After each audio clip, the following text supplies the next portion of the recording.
Alhamdulillah wassalatu wassalamu ala sayyidina Muhammad ibn Abdullah wa ala alihi wa sahbihi wa man ittaba hudahu ila yaumil qiyamah amma ba'd. Al-Habib Ahmad yang sama-sama kita muliakan, Kiai Ma'ruf Khazin dan para kiai serta adik-adik semua, para tulabul ilm, para santri dan santriwati dan semua yang hadir pada siang hari ini. Pertama, syukur kepada Allah. Kedua, alhamdulillah kita tadi sudah membaca maulid, mudah-mudahan kita mendapat keberkahan dari apa yang kita baca dan kita semua dikaruniakan syafaat baginda Rasulullah sallallahu alaihi wasallam. Pada dars bulanan ini kita sebagaimana maklum, walaupun saya baru sekarang hadir ya, tapi saya juga menyimak ya melalui streaming pada halaqah ya sebelumnya, bagaimana kita semua mendapat ilmu ya. Ini berkah juga dari ilmu dan teknologi ya. Guru kita Al-Habib Umar bin Hafiz jauh dari kita tapi bisa memberikan ilmunya, alhamdulillah. Di sela-sela itu ada halaqah tentang Ahlus Sunnah wal Jamaah ya, khusus ya tentang salah satu dari karya Hadratus Syekh ya, Muassis An-Nahdhah, Risalatu Ahli Sunnah wal Jamaah. Tadi disampaikan mungkin ada ta'liqat dari saya ya, terus terang saya tidak berani memberikan ta'liqat. Bagaimana mau mentaklik karya Syekh ya? Tetapi ada memang hal yang perlu kita belajar ya dari ini, juga bagian menurut saya dari hikmah ya. Tidak hanya ulum tapi hikam. Guru-guru kita itu termasuk Hadratus Syekh ketika berguru di Masyaikhul Haramain Syarifain, beliau-beliau tidak hanya belajar kitab tapi juga belajar ilmu dakwah. Nah, karena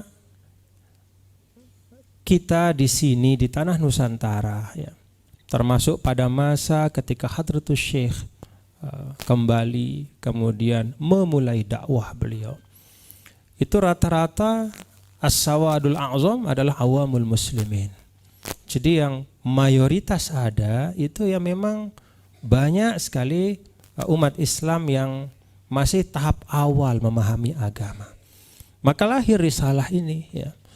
Jadi kalau kita melihat seorang alim menulis sesuatu yang berat sekali dalam bentuk yang sangat ringkas ya, itu menunjukkan bahwa seorang alim itu memang mutamakin. Dia mampu memeras ya dengan ilmunya sesuatu yang dijelaskan misalnya di dalam kitab-kitab para ulama.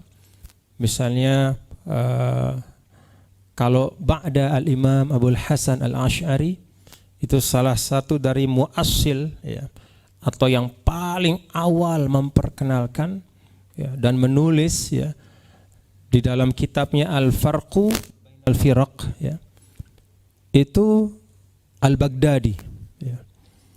Di situ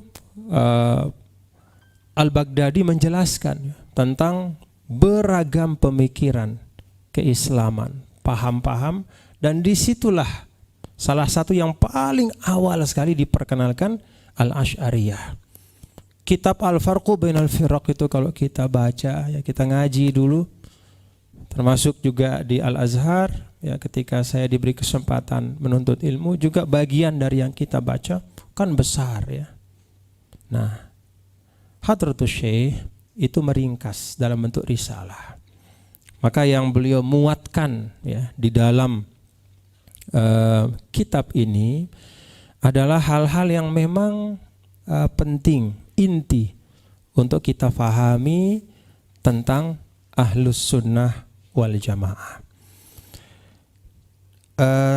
Saya tidak bisa memberikan ta'liqat ya, tapi sekali lagi ilustrasi yang beliau sampaikan memang menunjukkan, dan inilah salah satu rahmat Allah kepada umat Islam, bahwa sampai sekarang ya, ketika menulis ini saya tidak tahu persis tahun berapa ya. Tapi dari ketika beliau menulis sampai sekarang, Ahlus Sunnah wal Jamaah itu persis seperti apa yang ada di sini. As-Sawadul A'zam. Masih menjadi bagian yang paling banyak dari umat Islam sedunia. Ada salah seorang mufakir Islami dari Kuwait ya, namanya Tariq As-Suwaidan ya. Doktor kalau tidak salah. Dia membuat ihsaiyah mujmalah ya, semacam survei lah, atau bahkan mungkin lebih dari survei ya. Dia mendata bagaimana persebaran umat Islam di dunia.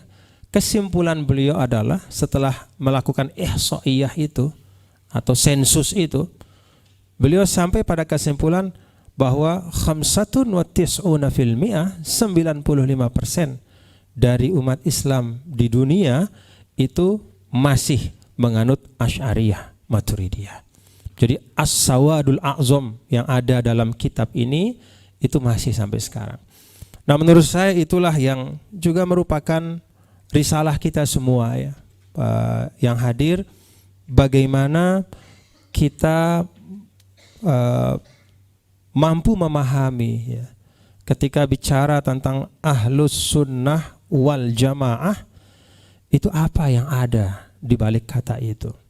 Kalau kata ahlun kita maklum ya, bahwa salah satu dari arti ahlun itu adalah al-atba' wal junud, dan itulah yang dimaksudkan di sini.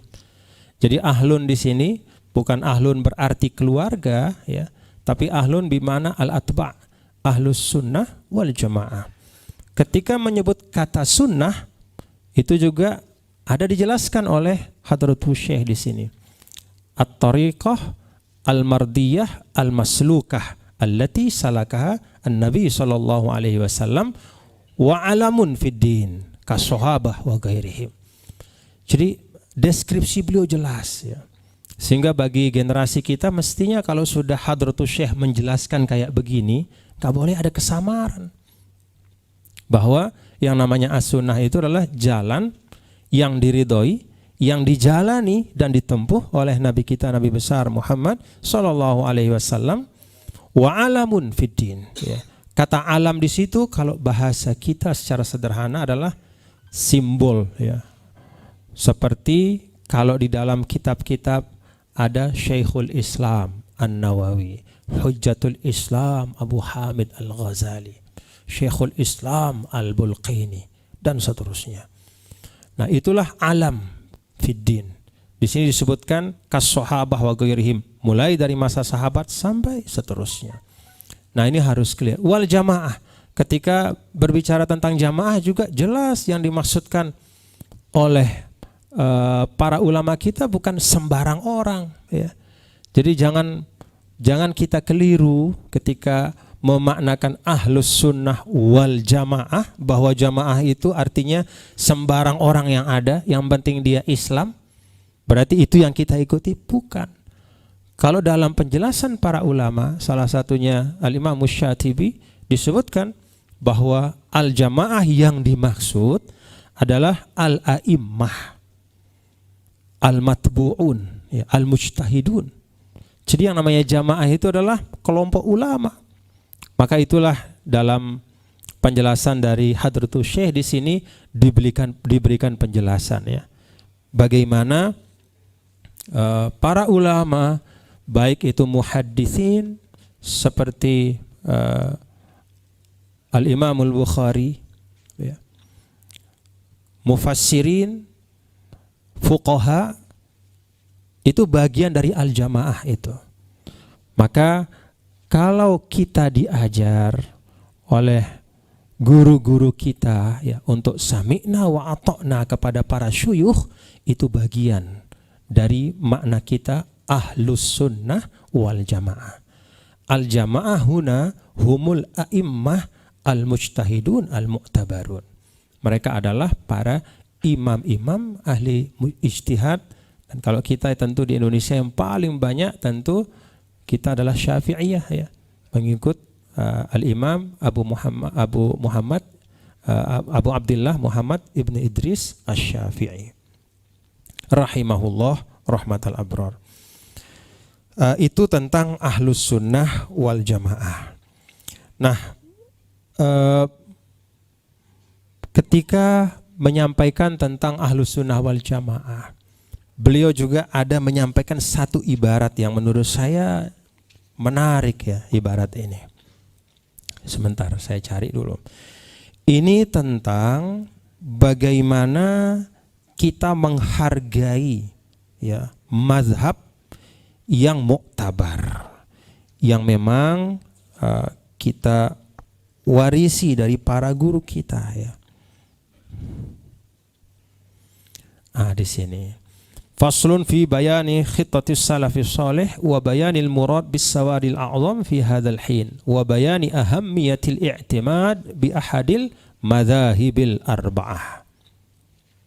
Ada di sini bagian fattaqayyudu ya bimadhhabin muayyanin ajma'u lil haqiqah wa aqrabu lit tabassur wa ad'a lit tahqiq wa ashalu tanawulan wa ala hadha darajal aslafus salihun wasyuyukhul madun ridwanullahi ta'ala alaihim ajma'in. Jadi at-taqayyud bimadhabin muayyan ya, mengikuti manhaj ya. Tidak hanya akwal tapi juga manhaj ya. Akwal iya, dan dalam saat-saat tertentu kita perlu kembali kepada manhajnya. Kalau dalam masalah-masalah yang sangat pelik mungkin ya, itu ajma'u lil haqiqah.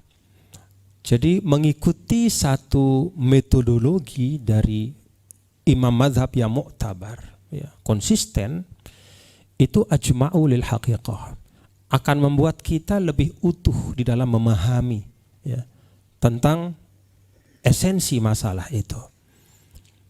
Aqrabu lit tabassur ya. Ini apa nih Gus?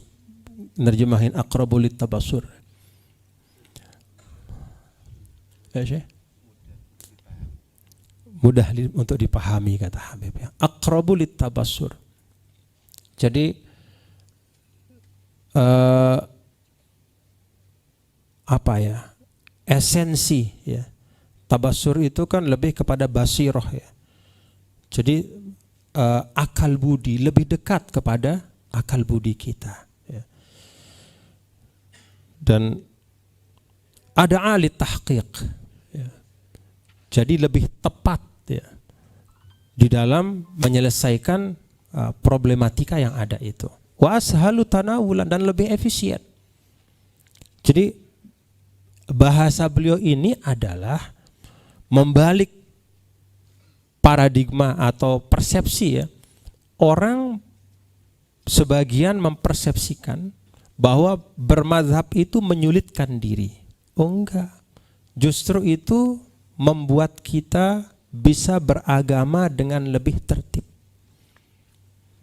Dan masalah tertib ini kalau kita dalam mazhab Syafi'i kan kuat sekali ya. Selalu ibadah-ibadah itu ya, rukun terakhirnya seperti sholat misalnya ya tertib ya. Sehingga kalau salah kita memulai ya kapan kita mulai basuh muka ya mulai dari situ dihitung gitu ya. Jadi tertib dalam belajar agama itu penting. Dan menurut saya salah satu isu ya yang sekarang perlu kita juga ikut bersama-sama memikirkannya adalah ketika arus beragama ini sedang naik ya. Ini kan al-maddu wal jazru, ada pasang surut orang beragama. Nah sekarang ini semangat beragama lagi kuat-kuatnya. Jadi dari segala lapisan nih orang ingin mengenal agama. Nah sayangnya ya, arus kuat ini kadang-kadang kita tidak menyiapkan ya. Kita tidak menyiapkan perangkat untuk meresponnya dengan tertib. Sehingga akhirnya orang-orang yang ingin mengenal agama ini justru belajarnya kepada orang yang mengajarkan agama tidak dengan tertib. Apa contoh belajar beragama tidak dengan tertib? Itu yang disebut dengan at-tadayyunul ma'kus ya. Beragama tapi kebalik. Yang fardu itu dibelakangin. Jadi yang kamaliyat, fadail, ini bukan sunnah ya. Sunnah itu lebih tinggi lagi, ini sekedar kamaliyat, fadail saja. Itu yang justru didahulukan. Ad-darurat dimundurkan. Ya, ad-daruriyat dimundurkan, al-hajiyat wa tahsiniyat didahulukan. Makanya kita bisa melihat dalam keadaan keseharian, mohon maaf ya, semangat beragama kuat sekali, ikut kajian luar biasa. Masalah panjang pendek celana itu benar-benar dihitung, ya, benar-benar dihitung. Udah jadi pokoknya, mohon maaf itu masalah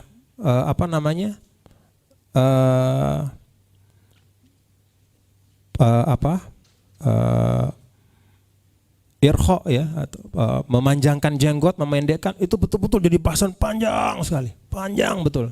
Bahkan sekarang ini sebelum ini mohon maaf ya, sebelum masuk kurban nih, banyak benar, sampai saya berulang-ulang ditanya itu lewat WhatsApp.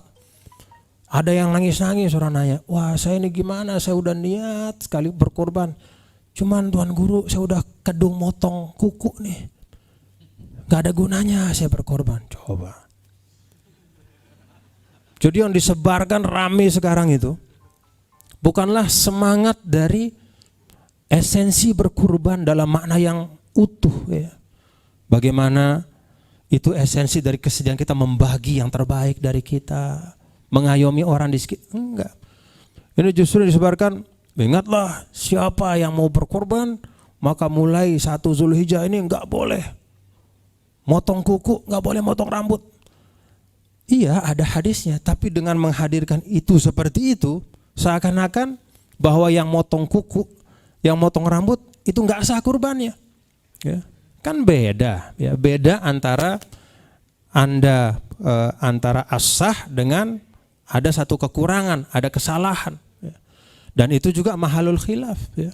Kalau dari mazhab kita kan lebih, kalau Syafi'i ya, saya seorang Syafi'i, yaitu hanya sunnah saja.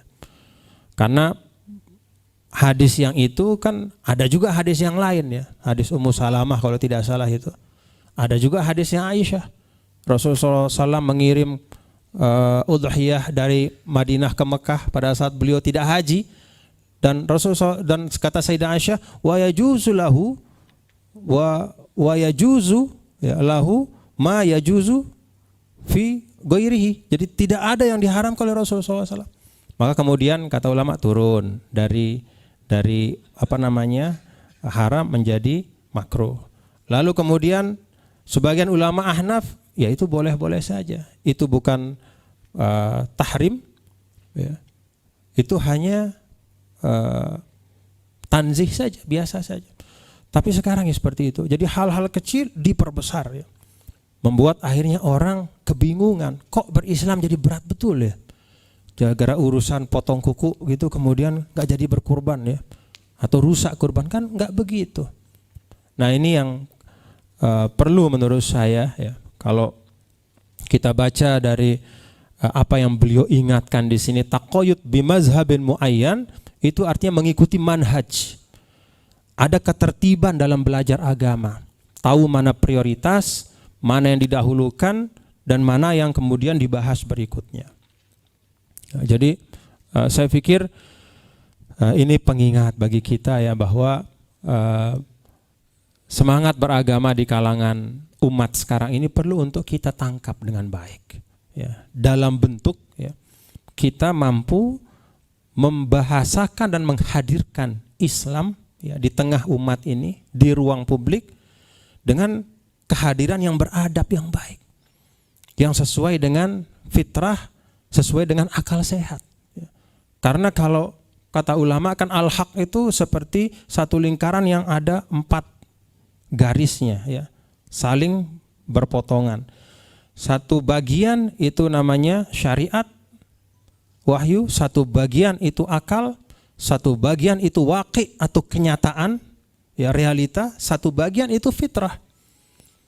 Dan salah satu ciri dari Ahlus Sunnah wal Jamaah kalau kata Syekh Ali Jum'ah ya, mantan mufti Mesir, bahwa annahum lam yata'amalu bin nassi faqat wa innama ta'amalu bil waqi'. Mereka tidak hanya bicara dalam tataran teks, tapi berusaha untuk menyelesaikan problem-problem yang konkret. Itu salah satu yang diingatkan oleh guru-guru kita. Saya pikir itu 1-2 hal yang dapat saya sampaikan.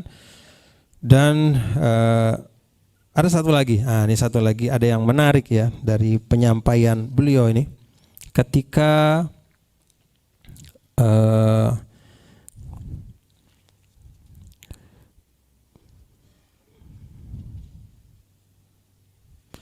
berbicara tentang ahlus sunnah wal jamaah. Nah, persis satu alinea di bawah yang tadi, itu halaman 8 ya kalau di buku itu. Nah, alinea kedua yang saya baca tadi bagiannya wa aktsaruhum ahlul madzahibil arba'ah fa kana al-imamul Bukhari Syafi'iyan akhadha anil Humaidi. Nah, kita tahu Humaidi salah satu murid dari Imam Syafi'i. Juga murid dari Imam Sufyan ibnu Uyainah, wa Za'farani. Nah, ini juga salah satu orang dekat dari Imam Syafi'i, wal Karabisi. Nah, ini juga yang sangat menguasai al-mazhabul qadim Imam Syafi'i. Wa kadzalika Ibnu Khuzaimah wan Nasa'i. Wa kana al-Imamul Junaidu Tsauriyan. Tsauriyan itu nisbah kepada Al-Imam Sufyan Ats-Tsauri, ya, mujtahid mutlak juga. Walaupun mazhab beliau tidak terwariskan karena kurangnya murid-murid yang mencatat dengan baik, ya. Kita tahu zaman dulu itu banyak sekali mujtahid mutlak, ada Al-Imam Al-Laits ibnu Sa'ad, ada Al-Imam Sufyan Ats-Tsauri, ada Imam Sufyan ibnu Uyainah, dan banyak sekali ya.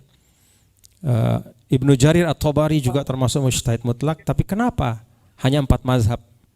Karena tadwinnya adalah tadwin yang utuh. Itu sebabnya yang penting ya, tidak hanya para syuyukh kita adalah orang-orang hebat, tapi kita sebagai murid-murid ini juga rajin mencatat, ya, mencatat, mengkodifikasi, karena itulah yang akan terwariskan, ya. Itu yang akan terwariskan. Nah, kemudian wasyibli malikiyan. Nah, ini yang disebut ini kan beragam oleh beliau. Ada yang ahli hadis, kemudian ahli fikih, kemudian ahli tasawuf ya, Al-Junaid, Al-Shibli itu kan a'lam aqtab as-sufiyah ya, wal muhasib Abul Harith al-Muhasibi juga aqtab. Mereka itu semua bermadhab dengan madhab imam-imam yang mu'tabar. Wal Jariri Hanafiyan. Demikian pun Al-Imam Al-Jariri ya. Beliau bermadhab Hanafi, ahli hadis bermadhab Hanafi. Wal Jailani Hambalian. Ya. Syekh Abdul Qadir Al-Jilani Hambali, wa Syadzili Malikiyan, Abul Hasan Asy-Syadzili Malikiyan. Nah, disinilah kemudian yang tadi saya baca, fattaqayyud. Kenapa ke ulama-ulama besar itu komit pada satu metode mazhab tertentu? Ajma'u lil haqiqah wa aqrabu lit tabassur wa ad'a lit tahqiq wa ashalu tanawulan. Wa ala hadza darajal aslafus salihun wa syuyukhul madun ridwanullah taala alaihim ajma'ina. Nah, ini yang menarik sekarang. Pada saat beliau lagi menyebut inti ya dari Ahlus Sunnah wal Jamaah, beliau di alinea ini kemudian menyebut fanahnu nakhussu ihwanana awamal muslimin ayattaqullaha haqqa tuqatih wa alla yamutu illa wa hum muslimun wa ayuslihu dhatal baini minhum wa ayasilul arhama wa ayuhsinu ilal jirani wal aqaribi wal ikhwan wa ya'rifu haqqal akabir wa ayarhamud du'afa wal asaghir wa nanahahum anit tadabur wat tabaghut wat taqatu wat tahasud wal iftiraqi wat talawuni fid din wa nahussuhum ay yakunu ikhwana wa 'alal khairi a'wana wa ya'tasimu billahi jami'a wa alla yatafarraqu ila akhir al kalimat. Alinea ini menarik bapak-bapak ya, dan para santri. Pada saat beliau lagi membahas tentang inti Ahlus Sunnah wal Jamaah, beliau menyebut dalam satu alinea khusus dan panjang tentang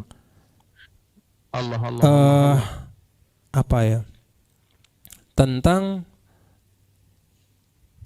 implementasi sosial dari Ahlus Sunnah wal Jamaah. Kayak apa? Kayak apa Ahlus Sunnah wal Jamaah min haitsu mazahirnya, fil alaqatil ijtimaiyah, dari sisi hubungan sosial. Jadi Ahlussunnah wal Jamaah itu kayak apa sih? Mereka bermasyarakat tuh kayak apa? Ini menarik karena relevan buat kita. Ayyuslihu dzatal bain minhum. Selalu berusaha memperbaiki hubungan silaturahim, ya. Hubungan persaudaraan di antara mereka. Yasilul arham, menyambung silaturahim. Yuhsinu ilal jiran, berbuat baik kepada para tetangga. Wal aqarib, dan para kerabat. Wal ikhwan, dan teman-teman atau sahabat. Wa ya'rifu haqqal akabir, mereka tahu hak dari orang yang lebih tua, baik tua itu secara biologis ataupun secara ilmu. Wa yarhamud du'afa, mereka mencintai dan mengasihi orang-orang yang lemah dalam konteks ekonomi dan apapun, ya, sosial dan seterusnya. Wal asogir, dan orang-orang yang kecil, ya. Anak kecil dan ya semua yang dikecilkan lah, ya. Artinya apa? Hadratus Syekh melihat bahwa membangun tatanan sosial yang baik itu adalah bagian yang tidak lepas dari masyarakat Ahlussunnah wal Jamaah. Nah, jadi ini juga pengingat bagi kita bahwa dalam risalah yang tipis, ya, walaupun sangat padat maknanya ini, beliau memasukkan, ya, bagian yang terkait langsung dengan bagaimana kita membangun hubungan sosial yang baik. Jadi ini tidak kalah pentingnya bagian ini dengan bagian-bagian yang langsung terkait dengan akidah ataupun ibadah. Jadi bagian muamalah, bagian dari akhlak, ini ternyata bagian yang sangat penting di dalam paham dan pengamalan Ahlus Sunnah wal Jamaah. Ini beberapa hal yang saya dapat ambil, ya, saya dapat ambil dari banyak sekali mutiara-mutiara dalam risalah ini, dan saya pikir ya kita harus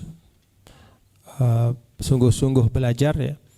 Jangan sampai ada suatu masa di mana ketika kita ditanya apa itu Ahlus Sunnah wal Jamaah, kita tidak tahu, ya. Faqidus syai' la yu'tihi, yang tidak punya tidak mungkin memberi. Kalau kita nggak paham, gimana bikin orang paham? Wallahu a'lam. Assalamualaikum warahmatullahi wabarakatuh.